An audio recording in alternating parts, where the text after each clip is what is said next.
se casaba en la región, pero esta especie de sospecha que hacemos los novelistas, basada en la información que se puede uno encontrar tanto local como del tipo de cocina que había, como las familias de las que provenía, me ayudó a imaginarme el catálogo de sabores de la niña Juana. Todavía no era Sor Juana. La niña Juana, ¿qué pudo haber comido? Pensando en estos abuelos andaluces, seguramente hacían pepitoria, que es una salsa que se hace con almendra, con pan que se dora, y bueno, sabemos que es una zona donde el conejo se caza, ¿no? Y sabemos que la cocina de las familias criollas, porque la suya era una familia criolla, en la cocina las mujeres indígenas son las que estaban, y son las que estaban, a ellas en la Ciudad de México era a las que se les vendía el maíz, solo a ellas eran las que hacían las tortillas, o sea que el mundo del maíz pertenecía a las mujeres indígenas, y en la cocina de Juana Niña había mujeres indígenas, y no solo eso, su abuelo tenía 20 esclavos, ahora nos parecen así los esclavos, pero entonces Sor Juana misma, con su pensamiento liberal y progresista, no se cuestionaba la idea de la esclavitud, todavía no había llegado ese tiempo. Entonces, imagínense a 20 esclavos negros que eran familias, está el testamento del abuelo de Sor Juana, y ahí podemos ver cómo se llamaban, Jacinta, María, quiénes son, Catalina, me acuerdo de Catalina, y claro, ellas traían sus propias herencias africanas, el uso del coco, que además lo curioso es que eso está en la cocina que acompañó la vida de Sor Juana y la época de Sor Juana, y en la poesía de Sor Juana. Sor Juana usa giros náhuatl en algunos de sus poemas. Cuando tiene 7 años, gana un concurso a una loa, un concurso que se da en Amecameca, porque ella escribe una loa al Santísimo. Y en esa loa es muy interesante porque usa voces náhuatl, habla de toros, porque su abuelo tenía también ganado, y habla de las voces negras, y su poesía también tiene muchas de sus poemas, unas ciertas ensaladillas, son como onomatopéyicos, con voces así ro, como si fueran cantos. Entonces, lo que es fascinante de ese siglo XVII y lo que Sor Juana nos puede adelantar a través de su poesía y de su recetario, no es su recetario, no había recetarios de autor, empezaba a ver, venían de Europa los recetarios de los cocineros de los reyes, y había imprenta, estaba la imprenta, ya Gutenberg había permitido que las recetas fueran memoria, y que si eran memoria era una posibilidad de compartir, de contagiar ciertas sapiencias de mesa, de cocina.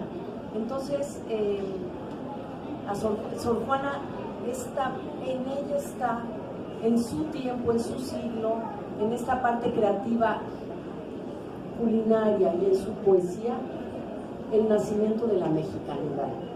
Es decir, ese ser mexicano que es este mestizaje que se da, esta mezcla cultural donde obviamente la cocina quizás fue lo primero, lo más evidente, porque todos los días se tenían que tener prácticas de mesa. Y los conventos, donde vivió desde que tenía 21, ella entra a los 19 años con las monjas jerónimas, y la vida conventual tenía toda una actividad alrededor de la mesa, porque se comía ahí en el refectorio, pero no nada más, sino porque se les enseñaba a las jovencitas, las mandaban al convento para que aprendieran ciertas cosas, leer y escribir, música y la mesa, la cocina. Y por otro lado, la cocina del convento tenía otra función importantísima.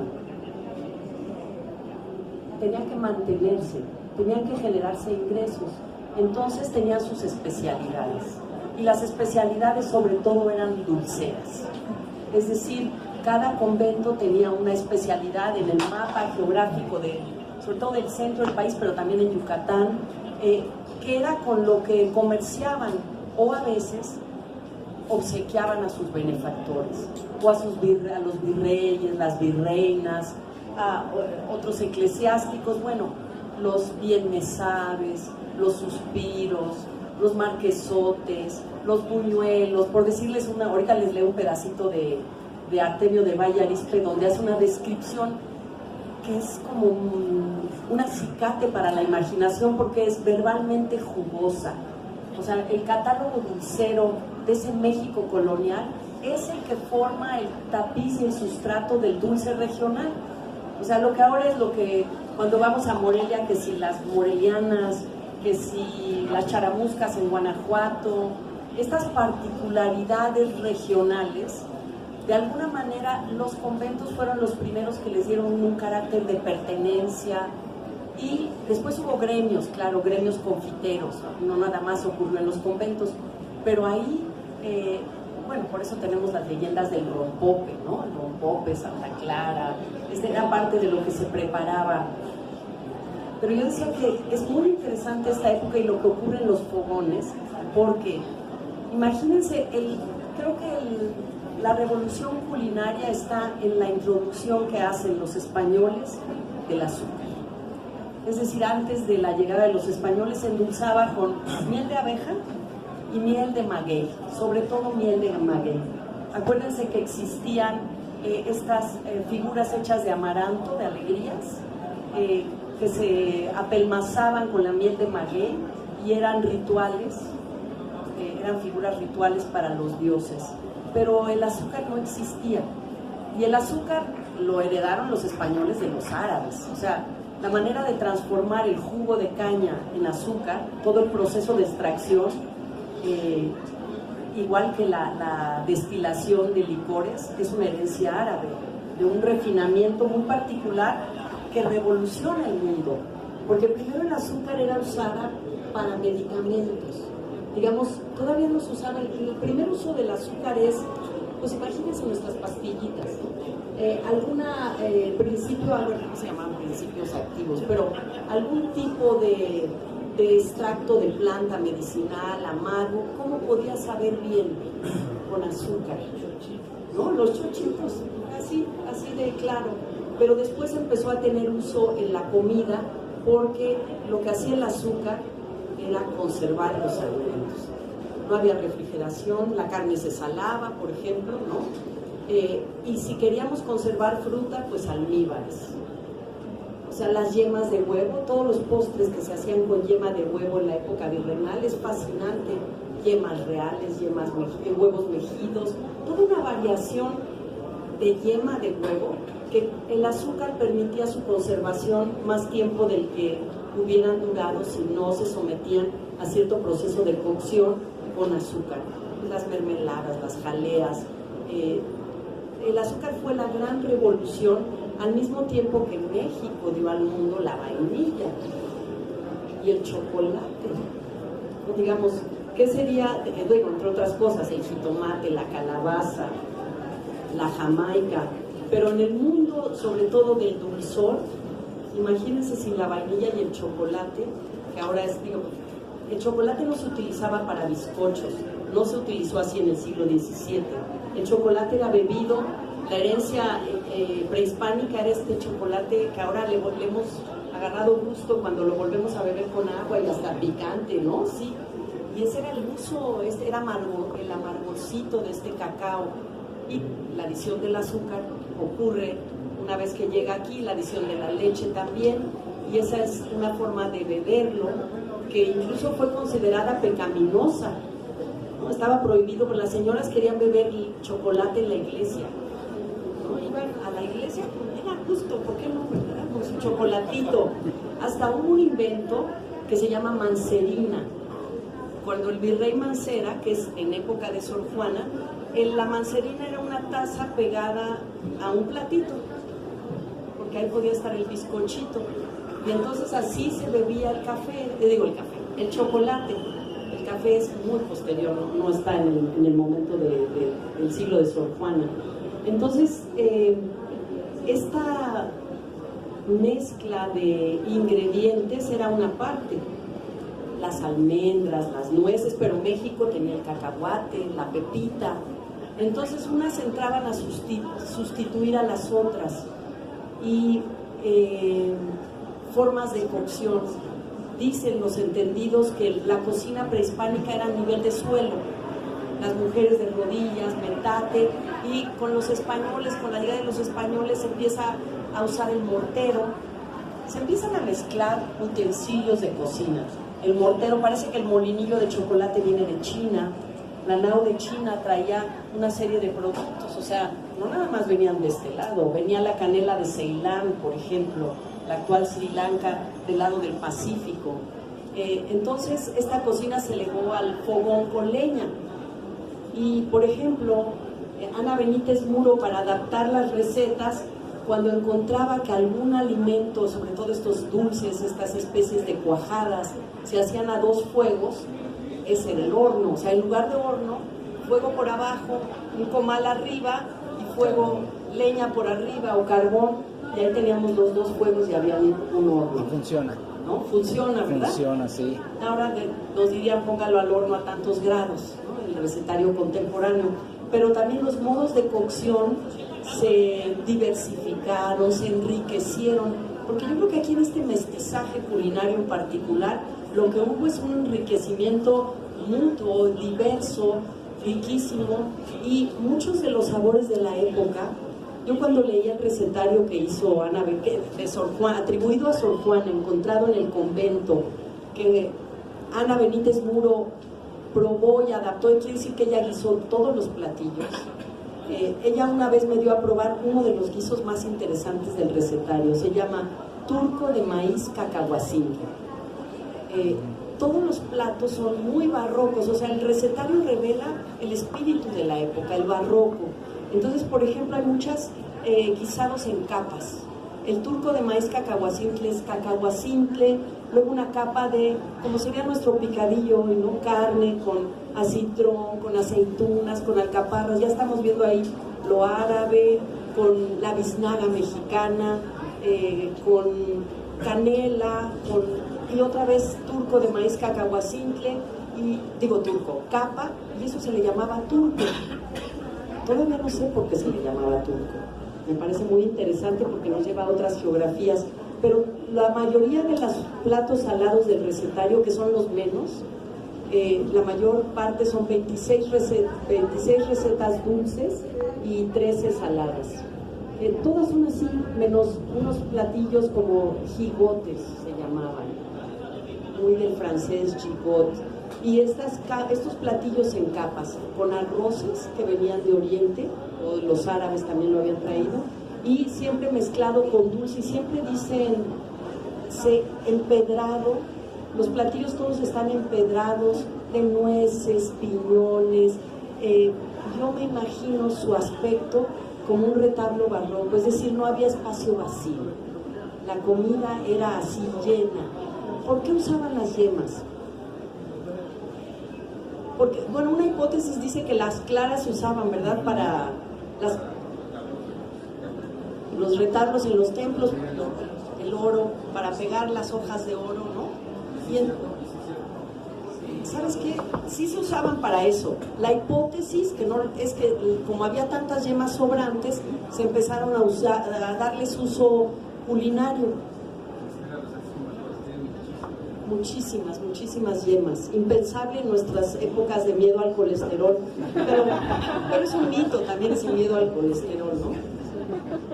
Sí, muchísimas recetas tienen yemas, y algo que a mí me asombró de la época, y complementado con otro libro que si no lo han leído es muy gozoso, de Salvador Novo, el de Grandeza de la Cocina Mexicana. Bueno, él también habla, muchos han escrito sobre la cocina virreinal, también Paco Ignacio Taibo I, nos dan, y Artemio de Pallarispe, nos dan un panorama de lo que era la cocina a veces cuando dicen en tiempos prehispánicos, son 3 siglos. Son 3 siglos, o sea, 3 siglos debe haber habido una evolución, sin duda, del comienzo de la época virreinal al término de la época virreinal, donde las influencias orientales también se dejaban sentir. Pero me fue lo que quería decir de la cocina virreinal. El empedrado, no, en el recetario de Sor Juana, varios de los platillos dicen ante de mamey, ante de betabel, ante de nuez, y se preparaban, es una especie de crema, ¿no? Pero se ponía sobre le llamaban mamona, este pastel básico esponjado, como el panqueque clásico. Aquí no dan la receta. La hipótesis también es que no se podía preparar el panqué en el convento, que seguramente lo traían de otros panaderos porque necesitaban horno. Entonces, bueno, pero este ante resulta que es que se comía antes, eso lo dice Guadalupe San Vicente. Se empezaba el ritual de mesa con una cosa dulce, y muy dulce. Entonces se comía un ante y se terminaba con un postre, ¿no? El postre y lo anterior. Y eran dos remates dulces. Puro adivinar. Puro adivinar. ¿Cuánto hacías de aquí a tal pueblo? Pues como media botella de tequila haces. Imagínate lo que duraban las comidas, ¿no? Una receta que vive en Rico Antiguo. Un 5 de clavos. Ya valió. Un 5 de clavos con la receta. Así Aquí dicen van a la muchas tienda veces. y un 5 de clavos. Eso es lo que me gusta. Al tanteo. Para saber. Para saber. qué va a hacer. Muchas de las recetas están así, dice tantito. Es un recetario que no se parece, a mí me llamó la atención lo del tantito. O sea, en el siglo XVII ya se decía tantito. Los diminutivos son muy náhuatl también, se supone que es importante el uso del diminutivo, pero también parte de la población que vino, los canarios, por ejemplo, los extremeños, sí usan el diminutivo. Entonces, de alguna manera, estas recetas están habladitas. ¿Yo qué hice? Me imaginé a Sor Juana entrando en la cocina del convento de San Jerónimo y oyendo como alguien, una de las monjas, dictaba la receta para que la aprendieran a lo mejor las chicas que la rodeaban, y entonces mientras ella lo asentaba en papel. Pero son recetas de un párrafo, no es ingrediente y modo de cocción o manera de prepararse, sino se toma esto y se hace esto y se hace esto y se da por un hecho que el que está oyendo entiende.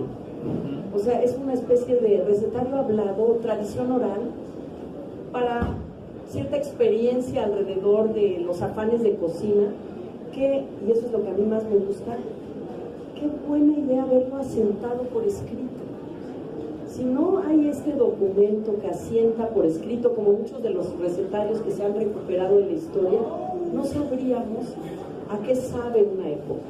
Yo digo que un recetario como este nos permite saber a qué sabía el siglo XVII, qué olores se desprendían de ciertos ámbitos, no los rurales indígenas, sino los ámbitos donde el mestizaje se había dado, ¿no? Y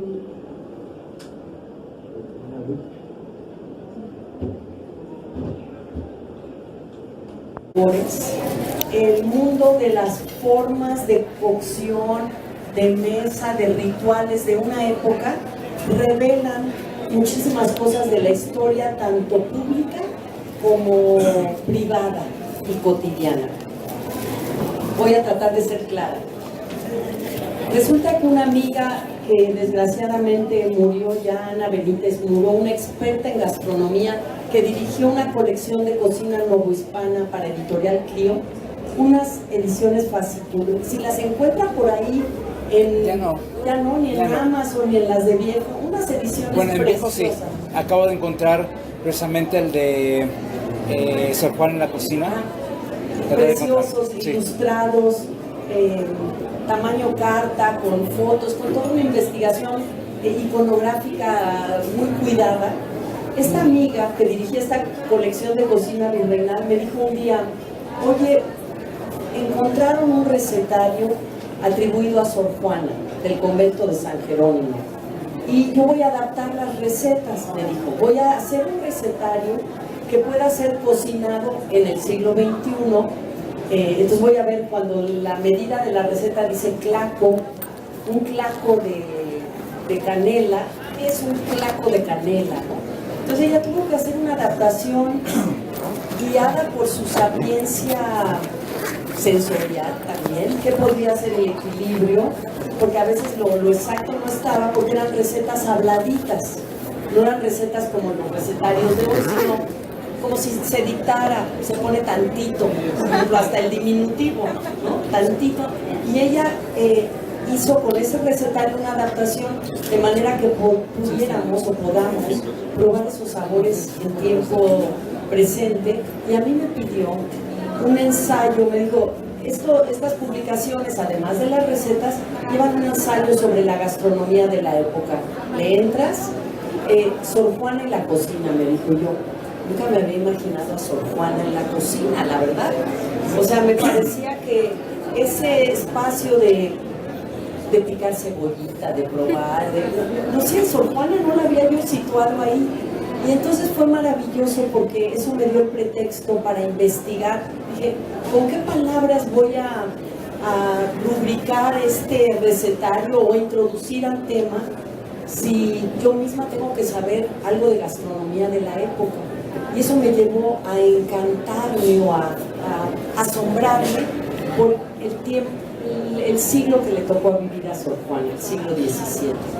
Sobre todo, o sea, lo que yo me preguntaba a la hora de escribir el texto para el recetario es qué sabores acompañaron la vida de Sor Juana.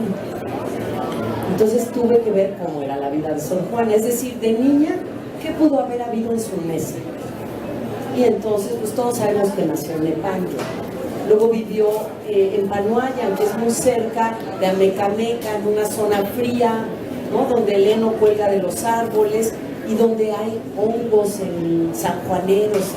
En el día 24 de junio, en esos meses, hay estos hongos sanjuaneros. Hay un tipo de alimentación, pero ella era hija de abuelos andaluces y vivía ahí con sus abuelos. Entonces yo tuve que imaginar, porque no hay ese documento, ella no escribió, yo comía cuando era niña el conejo que se cazaba en la región, pero esta especie de sospecha que hacemos los novelistas, basada en la información que se puede uno encontrar tanto local como del tipo de cocina que había, como las familias de las que provenía, me ayudó a imaginarme el catálogo de sabores de la niña Juana. Todavía no era Sor Juana. La niña Juana, ¿qué pudo haber comido? Pensando en estos abuelos andaluces, seguramente hacían pepitoria, que es una salsa que se hace con almendra, con pan que se dora, y bueno, sabemos que es una zona donde el conejo se caza, ¿no? Y sabemos que la cocina de las familias criollas, porque la suya era una familia criolla, en la cocina las mujeres indígenas son las que estaban, y son las que estaban, a ellas en la Ciudad de México era a las que se les vendía el maíz, solo a ellas eran las que hacían las tortillas, o sea que el mundo del maíz pertenecía a las mujeres indígenas, y en la cocina de Juana Niña había mujeres indígenas, y no solo eso, su abuelo tenía 20 esclavos.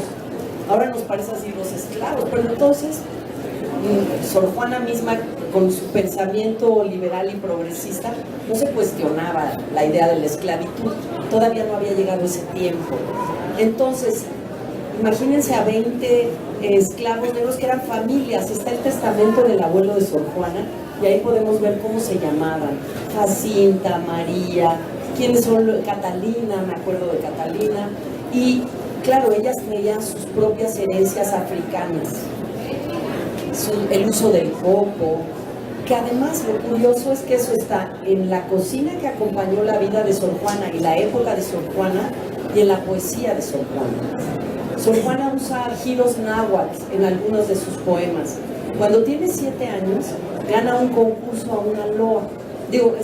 Un concurso que se da en Amecameca, porque ella escribe una loa al Santísimo. Y en esa loa es muy interesante porque usa voces náhuatl, habla de toros, porque su abuelo tenía también ganado, y habla de las voces negras, y su poesía también tiene muchas de sus poemas, unas ciertas ensaladillas, son como onomatopéyicos, con voces así como si fueran cantos.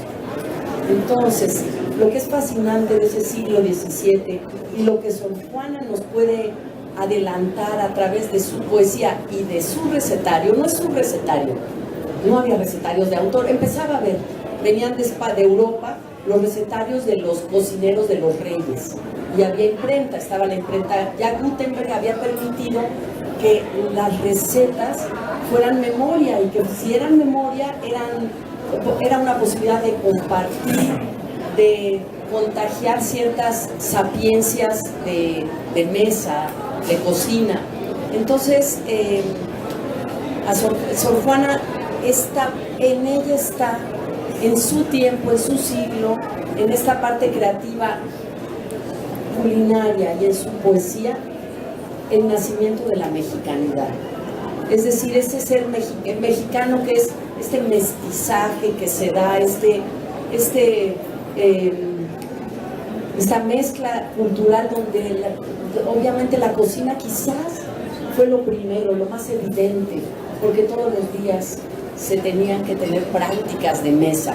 Y los conventos, donde vivió desde que tenía 21, ella entra a los 19 años con las monjas jerónimas, y la vida conventual tenía toda una actividad alrededor de la mesa, porque se comía ahí en el refectorio, pero no nada más, sino porque se les enseñaba a las jovencitas, las mandaban al convento para que aprendieran ciertas cosas, leer y escribir, música y la mesa, la cocina.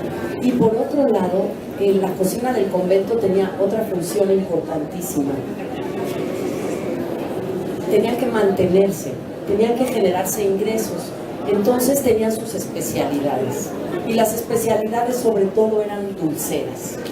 Es decir, cada convento tenía una especialidad en el mapa geográfico, sobre todo del centro del país, pero también en Yucatán, que era con lo que comerciaban, o a veces obsequiaban a sus benefactores, o a los virreyes, las virreinas, a otros eclesiásticos, bueno, los bienmesaves, los suspiros, los marquesotes, los buñuelos, por decirles ahorita les leo un pedacito de Artemio de Valle Arizpe, donde hace una descripción que es como un acicate para la imaginación, porque es verbalmente jugosa.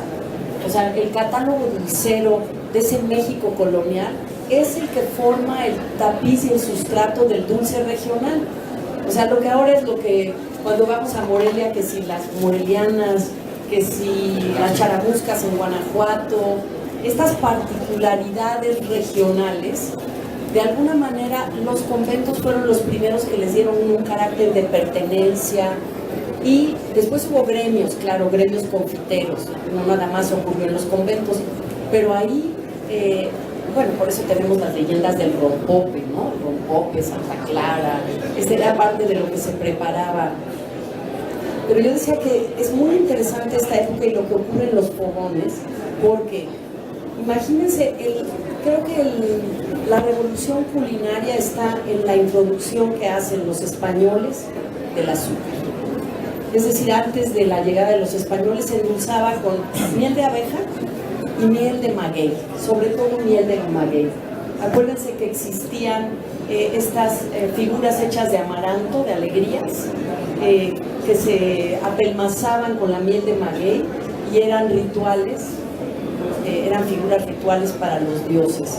Pero el azúcar no existía, y el azúcar lo heredaron los españoles de los árabes. O sea, la manera de transformar el jugo de caña en azúcar, todo el proceso de extracción,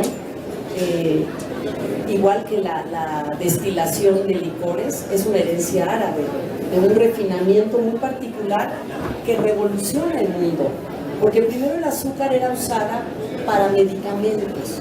Digamos, todavía no se usaba, el primer uso del azúcar es, pues imagínense nuestras pastillitas, ¿no?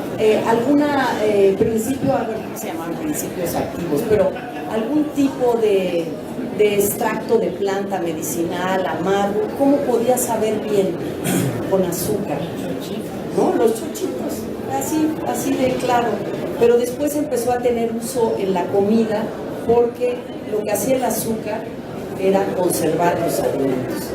No había refrigeración, la carne se salaba, por ejemplo, ¿no? Y si queríamos conservar fruta, pues almíbares. O sea, las yemas de huevo, todos los postres que se hacían con yema de huevo en la época virreinal, es fascinante. Yemas reales, huevos mejidos, toda una variación de yema de huevo, que el azúcar permitía su conservación más tiempo del que hubieran durado si no se sometían a cierto proceso de cocción con azúcar. Las mermeladas, las jaleas. El azúcar fue la gran revolución, al mismo tiempo que México dio al mundo la vainilla y el chocolate.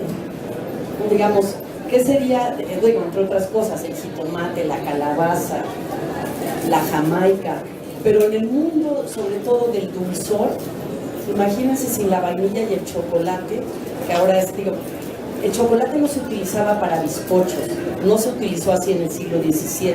El chocolate era bebido, la herencia prehispánica era este chocolate que ahora le hemos agarrado gusto cuando lo volvemos a beber con agua y hasta picante, ¿no? Sí. Y ese era el uso, este era el amargorcito de este cacao. Y la adición del azúcar ocurre una vez que llega aquí, la adición de la leche también, y esa es una forma de beberlo que incluso fue considerada pecaminosa, ¿no? Estaba prohibido, las señoras querían beber chocolate en la iglesia, ¿no? Iban a la iglesia, iban a gusto, ¿por qué no? Con su chocolatito. Hasta hubo un invento que se llama mancerina. Cuando el virrey Mancera, que es en época de Sor Juana, la mancerina era una taza pegada a un platito, porque ahí podía estar el bizcochito, y entonces así se bebía el café, el chocolate. El café es muy posterior, no está en el momento del siglo de Sor Juana. Entonces, esta mezcla de ingredientes era una parte. Las almendras, las nueces, pero México tenía el cacahuate, la pepita. Entonces unas entraban a sustituir a las otras. Y formas de cocción. Dicen los entendidos que la cocina prehispánica era a nivel de suelo. Las mujeres de rodillas, metate, y con los españoles, con la idea de los españoles, se empieza a usar el mortero. Se empiezan a mezclar utensilios de cocina. El mortero, parece que el molinillo de chocolate viene de China, la nao de China traía una serie de productos, o sea, no nada más venían de este lado, venía la canela de Ceilán, por ejemplo, la actual Sri Lanka, del lado del Pacífico. Entonces, esta cocina se elevó al fogón con leña.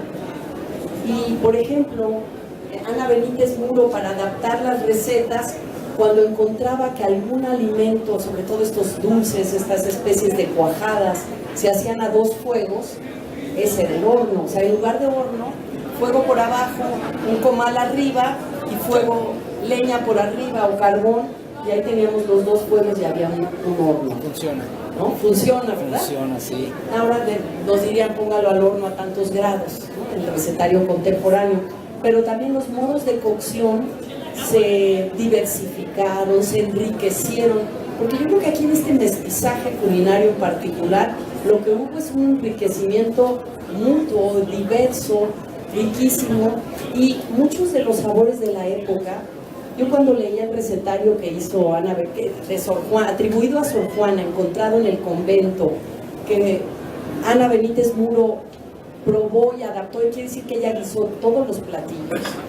Ella una vez me dio a probar uno de los guisos más interesantes del recetario, se llama turco de maíz cacahuacín. Todos los platos son muy barrocos, o sea, el recetario revela el espíritu de la época, el barroco. Entonces, por ejemplo, hay muchos guisados en capas.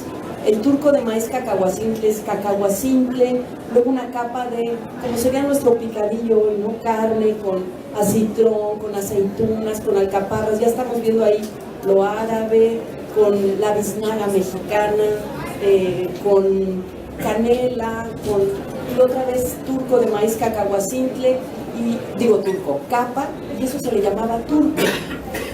Todavía no sé por qué se le llamaba turco.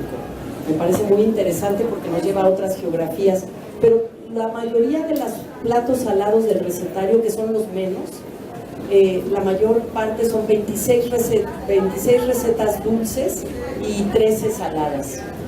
Todas son así, menos unos platillos como gigotes se llamaban, muy del francés gigot. Y estos platillos en capas, con arroces que venían de Oriente, o los árabes también lo habían traído, y siempre mezclado con dulce, y siempre dicen empedrado. Los platillos todos están empedrados de nueces, piñones. Yo me imagino su aspecto como un retablo barroco, es decir, no había espacio vacío. La comida era así llena. ¿Por qué usaban las yemas? Porque, bueno, una hipótesis dice que las claras se usaban, ¿verdad? Para los retablos en los templos, el oro, para pegar las hojas de oro, ¿no? ¿Sabes qué? Sí se usaban para eso. La hipótesis es que como había tantas yemas sobrantes, se empezaron a darles uso culinario. Muchísimas yemas. Impensable en nuestras épocas de miedo al colesterol. Pero es un mito también ese miedo al colesterol, ¿no? Sí, muchísimas recetas tienen yemas. Y algo que a mí me asombró de la época, y complementado con otro libro que si no lo han leído es muy gozoso, de Salvador Novo, de Grandeza de la Cocina Mexicana. Bueno, él también habla, muchos han escrito sobre la cocina virreinal, también Paco Ignacio Taibo I, nos dan, y Artemio del Valle Arizpe, nos dan un panorama de lo que era la cocina a veces cuando dicen en tiempos prehispánicos, son 3 siglos. Son 3 siglos, o sea, 3 siglos debe haber habido una evolución, sin duda, del comienzo de la época virreinal al término de la época virreinal, donde las influencias orientales también se dejaban sentir. Pero, ¿qué se me fue lo que quería decir de la cocina virreinal? El empedrar, no, en el recetario de Sor Juana, varios de los platillos dicen ante de mamey, ante de betabel, ante de nuez, y se preparaban, es una especie de crema, ¿no? Pero se ponía sobre le llamaban mamona, este pastel básico, esponjado, como el panqué clásico. Aquí no dan la receta. La hipótesis también es que no se podía preparar el panqué en el convento, que seguramente lo traían de otros panaderos porque necesitaban horno. Entonces, bueno, pero resulta que es que se comía antes, eso lo dice Guadalupe San Vicente. Se empezaba el ritual de mesa con una cosa dulce, y muy dulce. Entonces se comía un ante y se terminaba con un postre, ¿no? El postrer y lo anterior. Y eran 2 remates dulces, Puro adivinar. ¿Cuánto hacías de aquí a tal pueblo? Pues como media botella de tequila haces. Imagínate lo que duraban las comidas, ¿no? Una receta que viene en un libro antiguo, un 5 de clavos, ya valió un 5 de clavos con la receta. Así dicen muchas de estas. estas. Hay un 5 de Santa María de Gracia, eran riquísimas, de estas sí le decían las ricas, dueñas de una cantidad de detalles enormes y de historia, hasta 20 personas a sus hijos. Sí. Entonces, veo en el convento San Esteban, Sí, tenían. Sor Juana en su celda tenía esclava y criadas. Sí, tenían que entrar con una dote. Tenías que ser rica o tener un padrino para entrar al convento. Y Sor Juana no era rica porque la finca, bueno, la Panuayan y Nepantla se rentaban por 3 vidas. Era una figura, por 3 vidas se rentaban y ella no tenía padre, ni tenía ya el abuelo, ni alguien que respondiera, tenía que ser un hombre con una dote para casarse también. Y para entrar al convento tuvo un padrino que pagó, ya no me acuerdo si eran 3,000 reales ni a qué equivale eso, pero sí se necesitaba una dote. Y entonces te daban celda y te proveían, la mamá le regaló a la esclava, Juana de San José, cuando entró al convento. Y las celdas tenían su propia cocina. Entonces nosotros nos imaginamos siempre la cocina comunitaria, pero no siempre, o sea, la cocina comunitaria ocurrió después. Primero cada quien tenía su propia cocina y después empezó a organizar la cocina y a organizar la producción dulcera, la especialidad de cada convento. A ver si encuentro, según yo lo separé.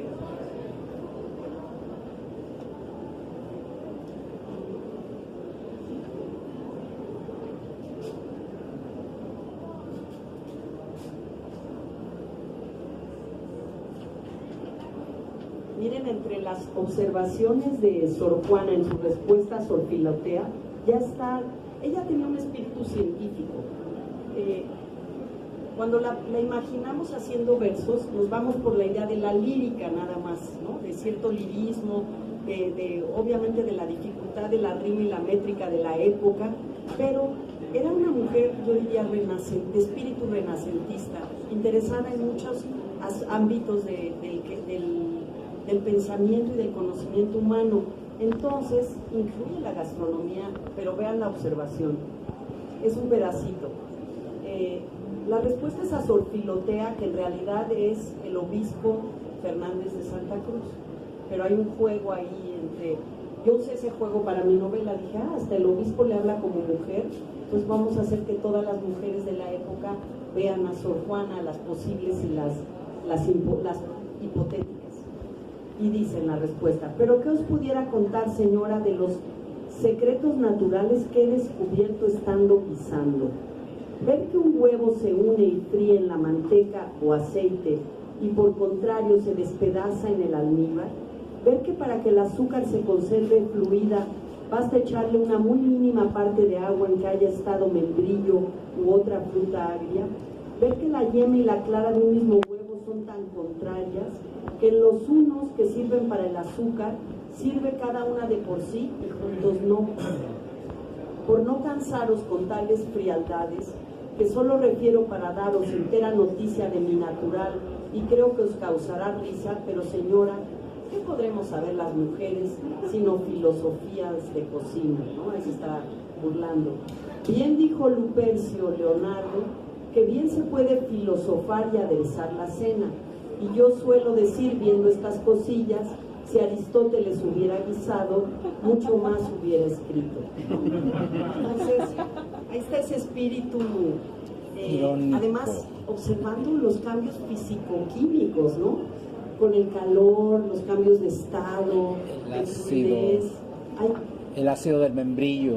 Hay una curiosidad, sabe que hay una sabiduría en esta tradición que se va legando, pero que hay una causa-efecto que a ella le gustaría saber, ¿no? Ella discutía de cometas con el padre Quino, de si eran presagios, o sea, ya había una preocupación por el universo y más allá de lo divino, las explicaciones científicas, ¿no? Entonces, por eso es un personaje fascinante. Pero déjenme leerles de estas. Sor Juana lo que hacía es enviarles a las virreinas y virreyes en sus cumpleaños un poema y a veces lo acompañaba de algún dulce del convento, dulces de nuez. La nuez sabemos bien que dura mucho, entonces era parte de lo que ella regalaba. Hay una parte que habla de pastillas de chocolate. Déjenme leerles la descripción que hace Artemio del Valle Arispe, que es deliciosa. Artemio de Valle Arispe, ya saben, cronista cronista que recoge mucho de los cambios del México virreinal. Dice, habla del convento de San Jerónimo.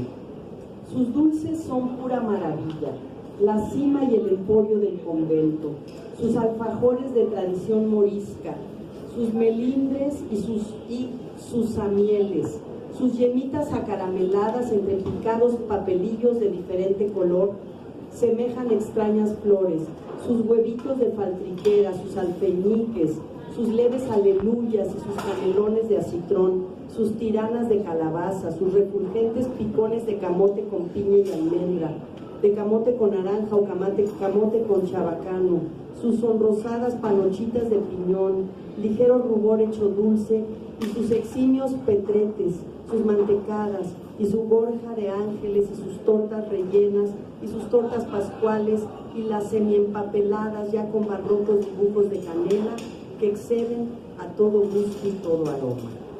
Ya ni sabemos qué son muchas de estas cosas, ¿no? Es un vocabulario que se ha perdido, porque se ha perdido, digamos, la razón de nombrar lo que ya no se nombra. Todavía hay dulcerías antiguas, a lo mejor conocen la Celaya en la ciudad.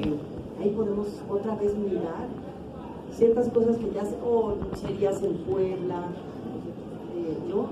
En ciertos lugares todavía hay mucho de la tradición conventual y de estos nombres sugerentes, los besos, los suspiros, bien me sabe.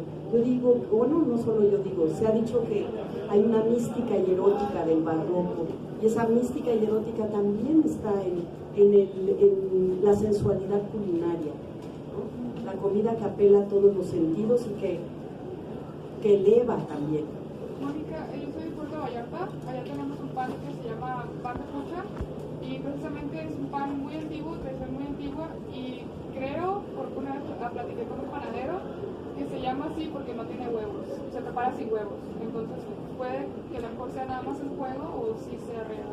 Ok, pan de monja. No, pan de pucha, así como usted dijo hace rato. Fíjate que en España hay un pan de monja, es que me confundí en Cáceres, Extremadura, tienen un pan de monja. Y muchas de las palabras que dije, alfeñique, alfajores, aleluyas, son árabes. Como que mucha de la dulcería más bien es de tradición árabe. Mónica, en Colima se sigue preparando un pastel, el antecolimote, pero ahora la versión es montado sobre una jaula con carrizos y se va paseando por el pueblo y es para las fiestas precisamente, pero al momento de lucirlos, porque es uno de los máximos lujos, se van cantando una serie de rimas. ¿En este libro también lo abordan? No, los cánticos. No, es que este libro en realidad habla del origen de o sea, no de tradiciones no de las tradiciones actuales que recogen algo, sino es cómo era la cocina, un poco de la historia de los ingredientes y lo que pasó en los conventos, las cocciones, cómo se volvieron dulces regionales y luego la parte de Sor Juana. Pero qué interesante.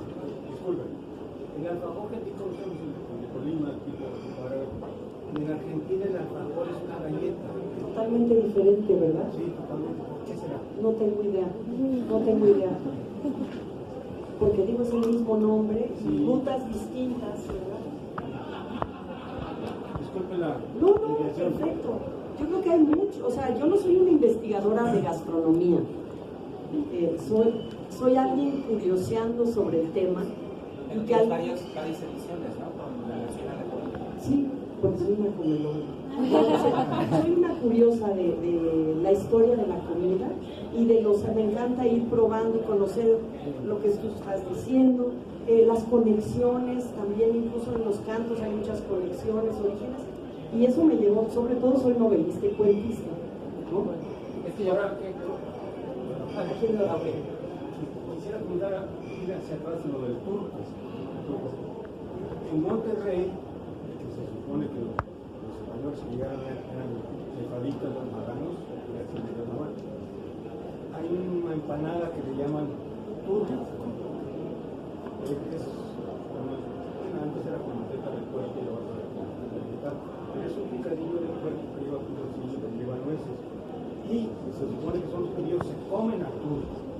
Entonces, me llamó la atención ahí el emparejamiento, sí, ¿no? y el turco de maíz cacahuacindio. Podría tener que ver con los evangelizos, muy claramente, ¿no? Sí, claramente. Sí. Haciendo una investigación precisamente del turco, encontré que hay un turco en España y en Medio Oriente, que es una ensalada que lleva garbanzo. Y también hay otro platillo turco que es muy parecido a la torta de arroz, que muestra en el recetario, que es una pasta de garbanzo cocido, el relleno de carne, también con aceitunas, alcaparras, huevo cocido, otra capa de puré de garbanzo, pero mezclado con claras montadas. cocido a 2 fuegos. A lo mejor el turco, porque yo probé el turco en este año en una feria de dulce, probé el turco de Monterrey, y la carne a lo mejor puede ser que venga por esa parte de la carne, que es pues el relleno que también tienen estos turcos, como pasteles. Y lo que me ha llamado también mucho de esta cocina es cómo carnes, como el pollo, entran dentro de la dulcería. Por ejemplo, en el ante, el marquesote, el mamón, se mezclaba con pechuga de pollo cocida, molida. O está también, es un postre de Zacatecas, de arroz, y que lleva precisamente también pechuga de pollo molida. Como que no había una diferencia. No, exactamente. Entre como ahora en nuestros tiempos, ¿no? Sí, y uno dice, dulces. Bueno, a ver, el pollo con dulce, pero pues comemos el mole, hay moles que son muy dulces y lo comemos con pollo, o sea, yo no encuentro que haya una diferencia o por decir así que asco o no encaja. Y en la comida africana también hay esa mezcla, los pasteles estos marroquíes de carne que van salpicados de azúcar glass, y muchas de las herencias sí son también africanas. Así es. ¿No? Qué interesante que estudiaste lo de... Oiga, maestra, no sé si usted venga de la Ciudad de México. Sí, soy de la Ciudad de México. Yo he tenido la duda, porque mencionó el señor alfajor. No sé si por la calle del 17 de septiembre hay una tienda especial que vende alfajores. ¿Son alfajores? Sí, no o será... mazapanes. Mazapanes. Es diferente al mazapán de cacahuates. Pero ¿sabes qué es español? Es español. De republicano. Sí, Mazapanes Toledo se llama.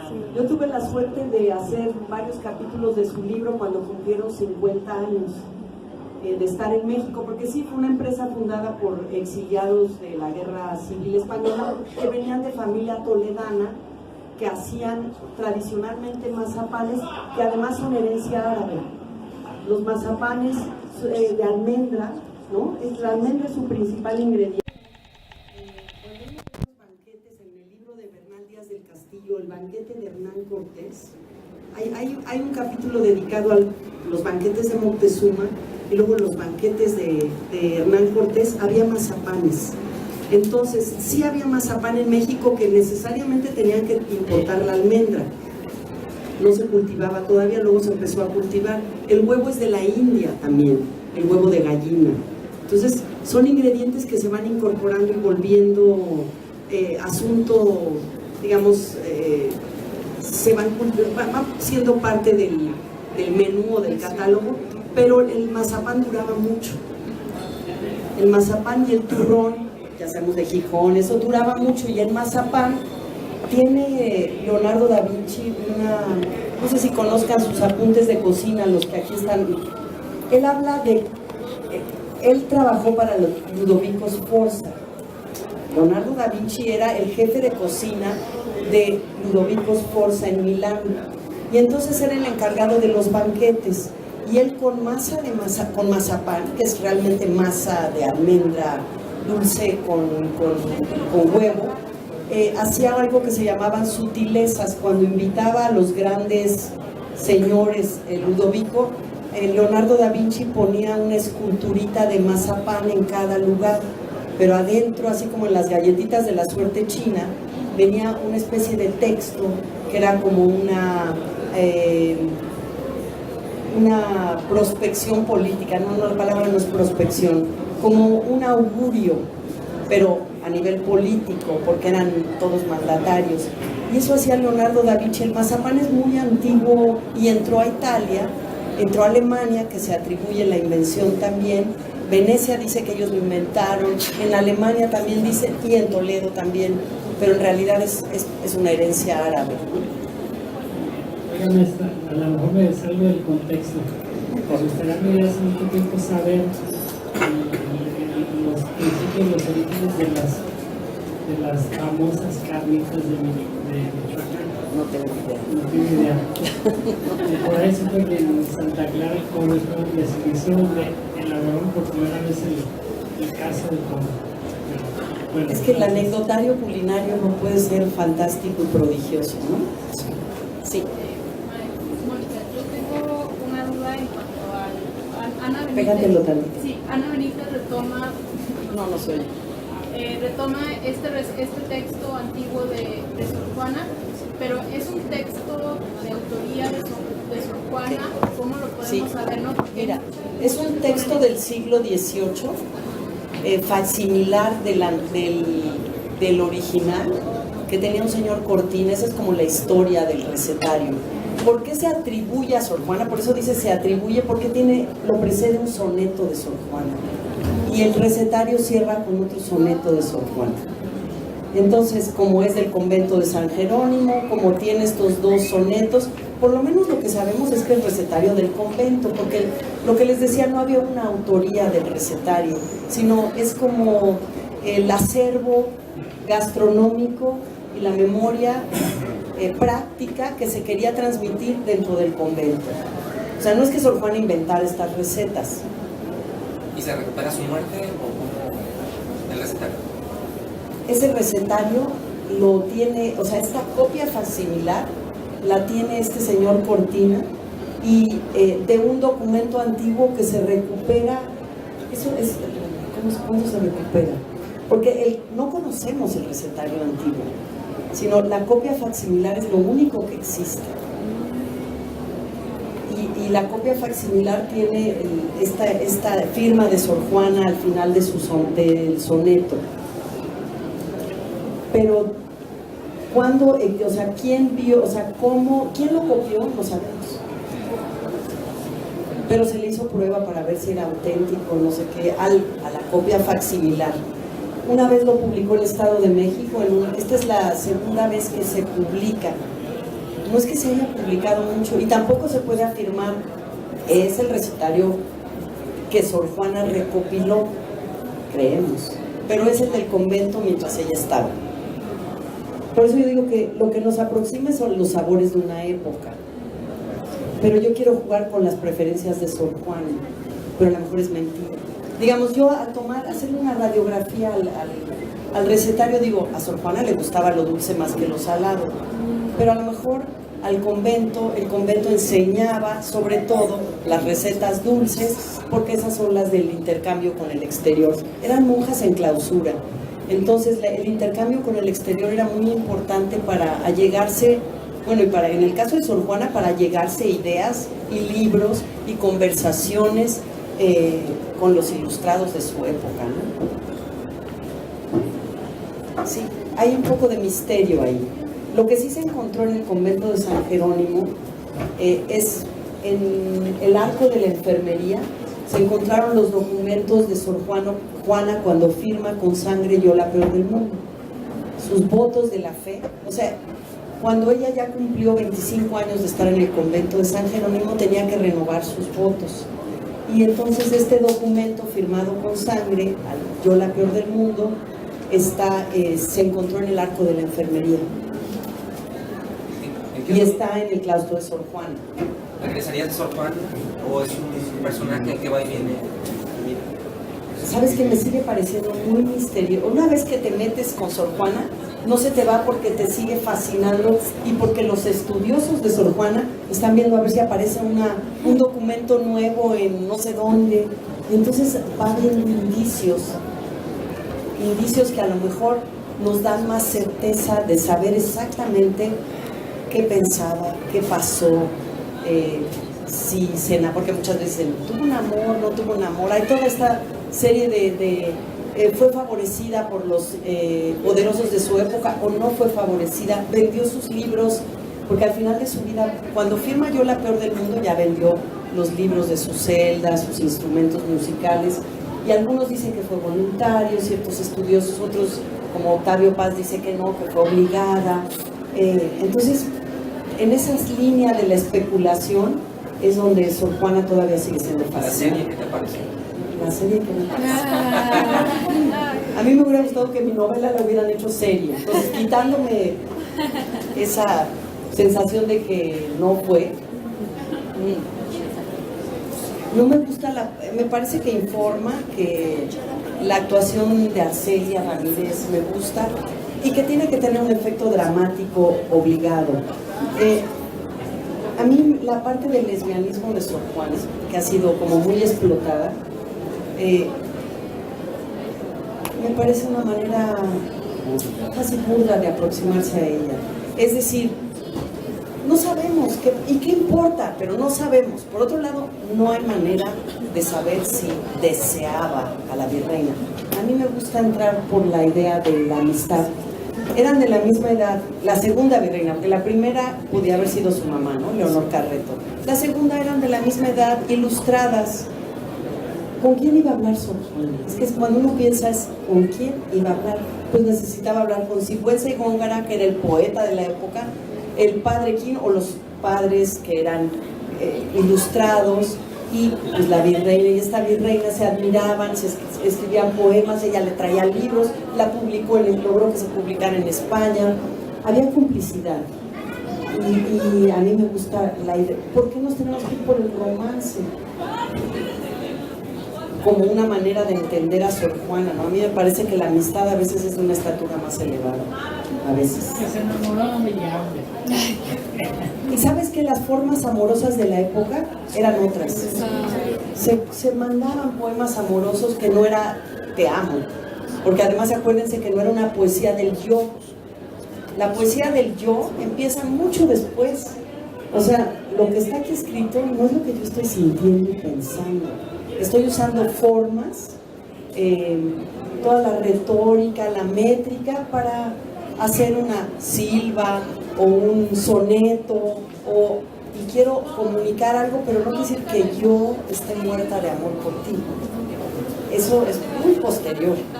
Todo lo que has descubierto o crees haber descubierto de ella, ¿hay algo que te fascine más que otras cosas? ¿Sabes qué me gusta? Bueno, sobre todo cuando uno está escribiendo una novela, le gustan los claroscuros de los personajes, las contradicciones. Entonces, que fuera un genio, disciplinada, rigurosa, talentosa, todo es bueno. Yo necesitaba encontrar algo no tan bueno. Entonces, bueno, no sé si no tan bueno, pero yo creo que Sor Juana tenía una ambición, una ambición y una habilidad, una astucia política, que me la coloca en el plano de, cuando dices de alguien sabe moverse, sabe colocarse, Sor Juana sabía hacer eso. No era la única monja ilustrada. Muchas monjas escribían obras de teatro. Yo creo que sí tenía un don y un genio. Gana a los 7 años un concurso de una loa, que si ustedes la leen, la sacaron en Letras Libres alguna vez. Pues a los 7 años, ¿quién hacía eso? Además, iba a una escuela que se llamaba Amiga, porque las mujeres no iban a las escuelas. Bueno, no había una instrucción formal, pero estas escuelas amigas, ella lo dice, yo por eso hago personaje en mi novela, la maestra, porque ella en su respuesta a Sor Filotea dice, yo iba a la escuela amiga y la maestra puede testificar porque aún vive, y eso lo escribe cuando se está defendiendo en la respuesta a Sor Filotea. Entonces yo dije, la maestra la conoce desde los 3 años, esa maestra va a ser personaje. Luego averigüé que las escuelas amigas, las maestras eran viudas criollas. Entonces dije, perfecto, ya le tengo que fabricar un marido y que se muera, para que sea viuda. Y criolla, bueno, de la región, Puebla, Ozumba, ¿de dónde podría ser? Y si puede testificar, quiere decir que es alguien que ha admirado a Sor Juana, porque la conoció desde niña, haciéndose de palabras. Entonces, bueno, a mí me pareció ese punto de unión entre la maestra y la alumna, una revelación muy interesante de alguien que tenía sed de conocimiento. Eso es lo que más me gustó de Sor Juana, saber que era alguien que quería estar en las ideas del mundo. Y era una ambición muy legítima y muy difícil, ¿no? Para ella en su tiempo. Y debe haber más claros oscuros, pero me gustó conocer su ambición y su habilidad política.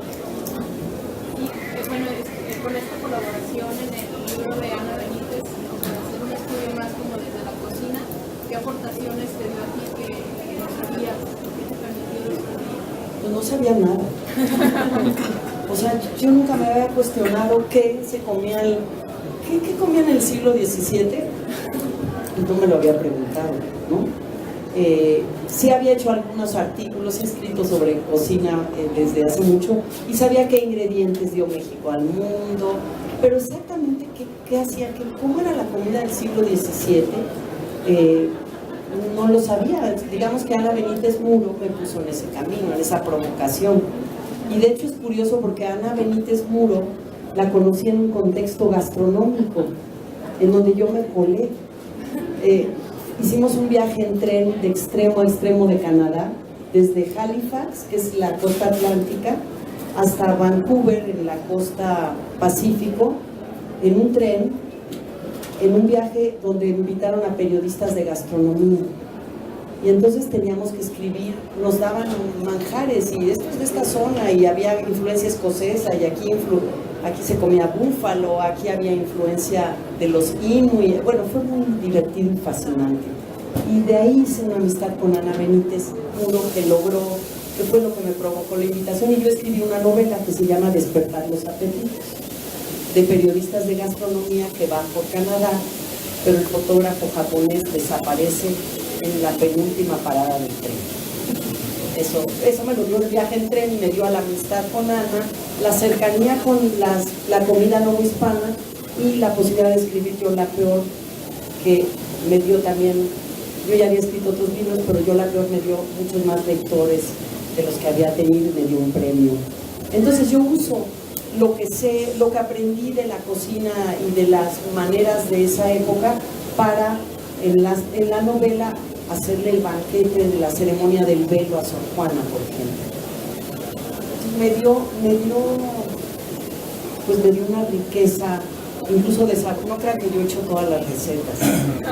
No, ustedes, aquí hay expertos en gastronomía, ¿no? No sé si estudiosos o cocineros, pero Ana Benítez sí me dio a probar muchas de las recetas y era una maravilla sentir algo que uno cree que ya no va a pasar. Bueno, ahora hay mucha innovación en la cocina, pero hubo un tiempo que ya no había aventura del paladar, ¿no? En nuestra cocina mexicana, al menos que uno encontrara platillos que no había probado de la tradición, pero esto era como la aventura hacia atrás, ¿no? Recuperar sabores perdidos. Ay, Mónica, yo te quiero agradecer y felicitar y te platico que yo leí Yo la Peor en el último año de la prepa. Yo estudié en un colegio de monjas y recuerdo que en esas épocas, ya para los últimos años, a todo el grupo de mujeres nos empezaron a preguntar que cuál era nuestra vocación. Nos platicaban de que las vocaciones, el matrimonio, estar la vida de soltera o irte por el lado de religiosa, ¿no? O sea, sí te ponían las opciones. Todavía. Entonces, me acuerdo que yo terminé el libro y en una de esas, bueno, cuando empezaron ya con todas estas pláticas, pues tuve una discusión con todas las monjas y saqué el tema a Sor Juana, ¿no? Y entonces con todos los elementos, con todo el grupo, empecé a abogar por todas nosotras, diciendo que ya en este siglo, ¿qué pensaría Sor Juana? Y bueno, claro que las monjas estaban todas infartadas en ese instante. Y bueno, felicitarte y recomendar ampliamente el libro. Creo que es un libro que despierta, creo que es un libro que empodera y que es un libro para hombres, para mujeres, y que en todas las épocas crea una revolución. Y bueno, en mi caso, creo que ese año hicimos ahí una revolución en el grupo y no pasó nada, ¿no? Pero creo que es un libro muy interesante y que ampliamente recomiendo y felicito. Muchas gracias. Me encanta que haya sido una cosa de rebeldía. Sí, no puedo creer que en esta época sigan diciendo todavía, que son las mismas opciones que tenía Sor Juana. Y sin padrino, ¿verdad? Ya se acabó. Se acabó porque la feria cierra a las 9, de hecho. ¿Puedo hacer una pregunta rápida? 5 minutos. A todos, bueno, porque yo sé que son inteligentes, personas inteligentes. Vengo buscando apoyo. Quiero saber si hay sugerencias sobre gastronomía, algún libro de gastronomía sobre el siglo XIX, especialmente sobre el Segundo Imperio Mexicano, como las recetas que Maximiliano y Carlota tenían en el palacio, porque papá quiere hacer una investigación pero no encontramos nada. Y el de Salvador Novo, de la Nueva Grandeza Mexicana, habla del imperio poquito, pero sí lo refiere. Entonces, pues no sé, quise entrar a verla usted obviamente, pero también para pero aprovechar. Yo estoy perdida, no te voy a poder orientar en esas. Porque ya busqué y no hay nada. ¿Y en las computadoras? Sí, es cierto. Y tienen una línea de investigación. Gracias.